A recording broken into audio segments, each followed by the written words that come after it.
What's going on, YouTube? This is Greg Ferris back here at Ferris for Fitness, and I have my deload deadlift workout from this week for you guys. This is my month 2 on Jim Windler's 531, so it does call for a deload on the 4th week, which is what you're seeing here.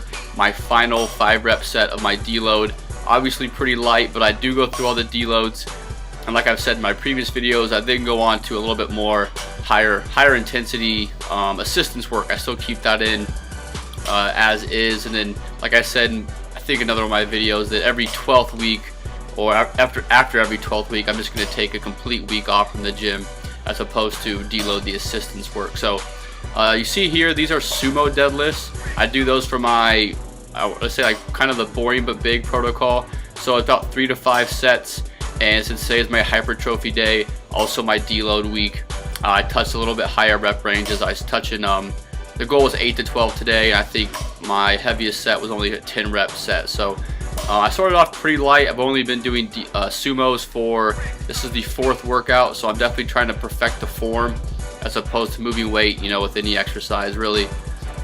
I'm really trying to work on sumos. So I worked my way up to a new PR today, which is 225 for 10.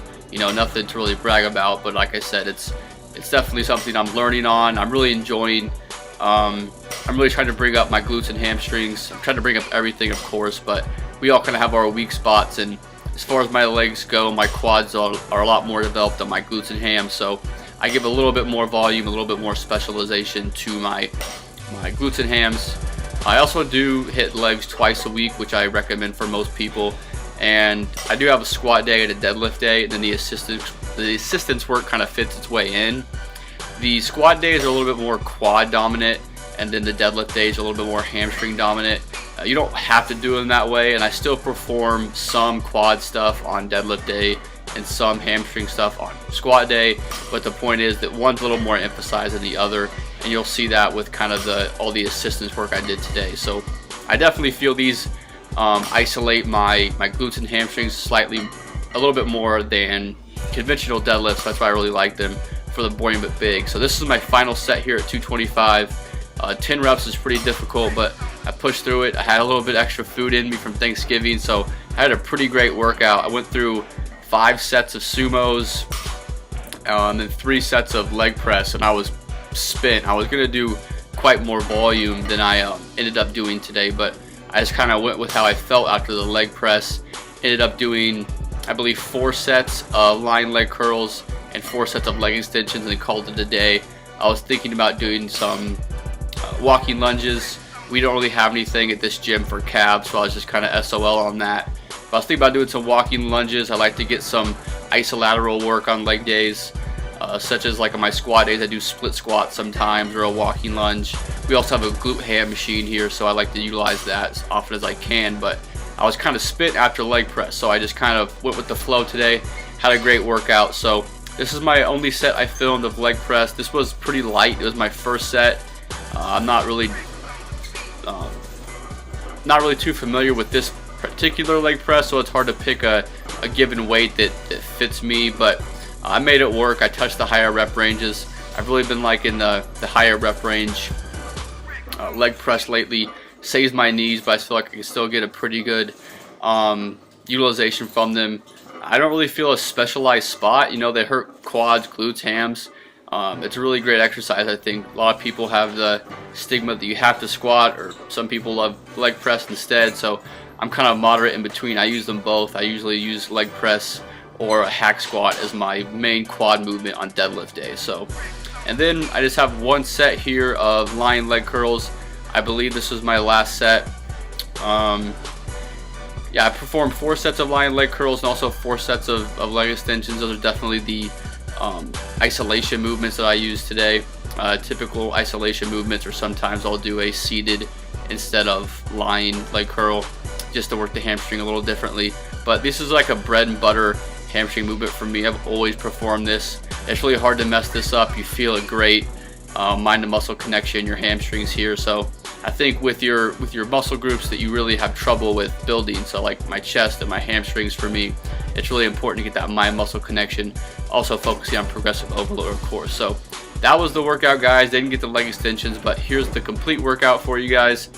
A little bit lower volume than I typically do, but again, it is my deload workout. So if you want to try this out, here it is for you guys. Hopefully you've been liking these training videos. If you have any questions, feel free to comment in the section below, and I'll talk to you later.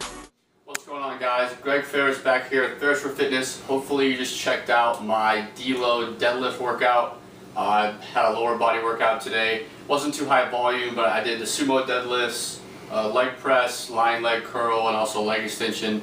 I was going to throw in some other stuff, but after sumo deadlifts and leg press, I was pretty spent. So I just wanted to show you guys again kind of my post-workout meal. I'm calling this the post-Thanksgiving post-workout meal. So I'm still really having the foods that people typically eat on Thanksgiving.